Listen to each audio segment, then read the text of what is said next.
Ағзаны шлактан қалай тазалауды білесіз бе? Шлактың, улы заттың ағзаға жиналуына түрлі дерт себеп болады. Сіз ауырған кезде түрлі ем қабылдайсыз. Одан бөлек өз бетіңізше дертіңізге шипа іздейсіз. Ағзаға түскен инфекция вирус дәрінің көмегімен жазылады, ал шлак сол күйінде қалады. Ағза сауыққан кезде бойындағы шлакты өз бетінше емдей алады, бірақ кей кезде ағзаны шлактан тазалау үшін біздің көмегіміз керек болады. Сіздермен бірге денсаулыққа кеңес арнасы. Достар, біздің арнаны 86%-4% арнаға тіркелусіз қарайды екен. Егер де сіз осы видеоны көріп отырсаңыз, арнаға тіркеліп, лайк басып, қоңыраушаны баса кетіңіз. Сіздің қолдауыңыз бізді шабыттандырады. Ағза қай кезде тазалауды қажет етеді? Үнемі әлсіздік пен шаршау, бас ауруы, артық салмақ немесе тым арықтау, бұлшық ет пен буынның ауруы, ауыздан жағымсыз иіс шығу, тілдегі ашық немесе сары дақ, терідегі қышыма, аллергиялық әсер, іштің кебуі, ішектегі өзгеріс, қатты терлеу және жағымсыз иіс, мезгілдік ауруға бейімділік, ұйқысыздық пен мазасыздық ағзаға шлактың жиналғанын білдіреді. Ағзаны тазартудың тәсілі әртүрлі. Ашығу немесе шырын диетасын ұстану, емдік шөппен қайнатындысын, асқазан ішек жолдарын шаю. Ағзаны тазартудың пайдасы қандай? Медицинада бұл жайлы көп айтылады. Біз осы сұрақтардың жауабын іздеп көрген едік. Әр адам біліп жүруге тиіс. Оны оқырманның да біле жүргені дұрыс деп ойлаймыз. Деректерге сенсек, адам 20 жасында күнделікті ас арқылы түрлі қалдық жинап үлгереді екен. Ендеше 70 жыл бойы ағзасында тазартпаған адамның қанша кило қоқыс арқалап жүретінін есептей беріңіз.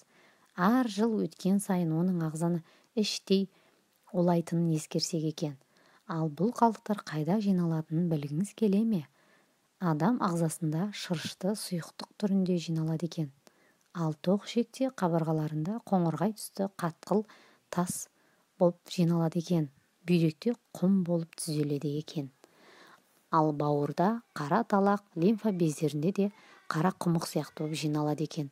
Және олар жағымсыз иіс бөледі. Қалдық көбейген сайын ағза мүшелерінің жұмысында қиындықтар туындай бастайды екен. Және адамдарда әртүрлі аурулар туындайды. Сол үшін ағзаны жүйелі түрде шлактан тазартудың пайдасы өте көп. Біріншісі, ішекті тазалау. Мамандар ағзаны қалдықтан тазалаудың алдымен ішекті тазарту керектігін айтады. Өйткені ішек қарын жолы адам ағзасындағы басты жолы болып табылады. Ішек қабырғаларында қақтан тазартқаннан соң адам тұтынған астағы витамин, минералдар молынан сіңіре бастайды екен. Ас қорыту жолы жақсарып, иммунитет көтеріліп, сергектік бойында пайда болады. Қозғалыс адам реңін тазарып, терісінің жақсаруы, майда әжімдер жойылып бастайды. Ауыздағы жағымсыз иіс те жойыла бастайды. Сонымен қоса бауырды да тазалау қызметін атқару қажет. Бауырды тазалау қанды тазалаумен тең. Майда қан тамырлар қабырғаларында қақтан арылып, яғни холестерин түйіндері жойылады. Қан айналым жақсарады. Сонымен қоса бүйректі тазалау. Бүйректі яғни артық шлактардан, артық жиналған тұздардан тазалау қажет. Оны зәрмен шығып кетуінде бүйрек жұмысына байланысты. Ішекті тазалау үшін 1 стақан салқын суды ыдысқа құясыз. Оған 1 шай қасық зығыр дәнін салып отқа қойыңыз. Қайнауға жақындағанда оттан алып сүзесіз. Дайын болған емдік сусынды ұйқыға жатар алдында ішесіз. Зығыр сүтінің де ішекте тазалайтын қасиеті бар. Ол үшін зығыр ұны мен суды араластырасыз. Бетін жауып 1 түнге қалдырыңыз. Таңертең аш қарынға ішу керек. Бауырды тазалау үшін бұл ем тюбаж деп аталады.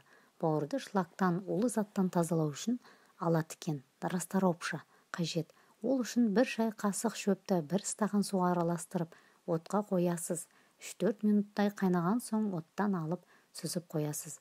Дайын болған тұнбаны түскі тамақтан соң 1 сағаттан кейін ішесіз.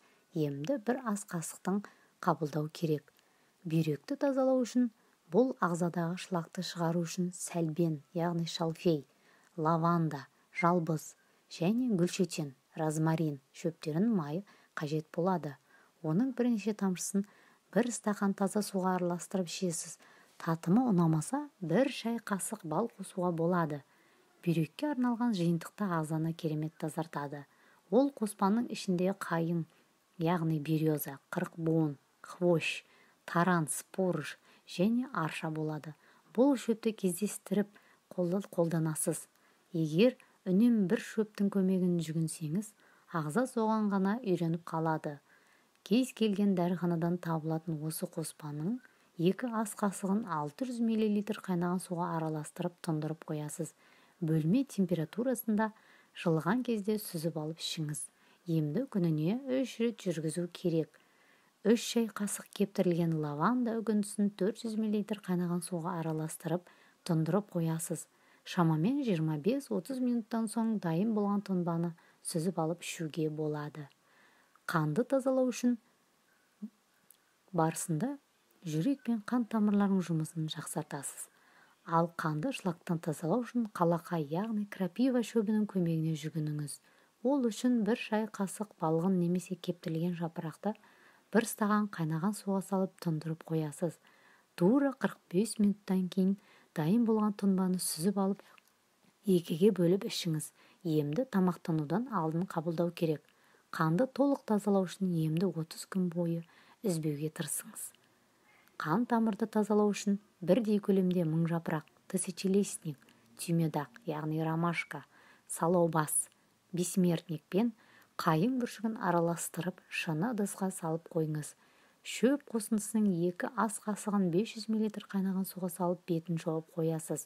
Шамамен 20 минуттан соң дайын болған тұнбаны сүзіп алып ішесіз. Татымы ұнамаса, 1 шай қасық бал қосуға болады. Емдік сусынды ұйқыға жатар алдында қабылдау керек. 1 шай қасық бедені клевер. 1 стақан қайнаған суға салып, ыдысымен ыстық суға салып қоясыз. 5 минуттан соң ыдыстың бетін жауып, 40 минут тұндырып қойыңыз. Осы уақыттан соң тұнбаны сүзіп алып, 1 десерт қасықтан ішесіз. Емді әр тамақтанудан алдын алу қабылдау қажет. Емді күніне 3 рет, 21 күн үзбей жүргізесіз. Осы емнен кейін қан қысымыңыз реттеліп, құлақтан шуыл басылады. Бұл шөптік тұнбаны кімдерге қолдануға болмайды? Жүкті және емізулі әйелдерге және кішкентай балаларға жүргізуге болмайды. Құрметті достар, видеоны жақындарыңызбен және достарыңызбен бөлісіп қойыңызды сұраймын. Ем болсын достар.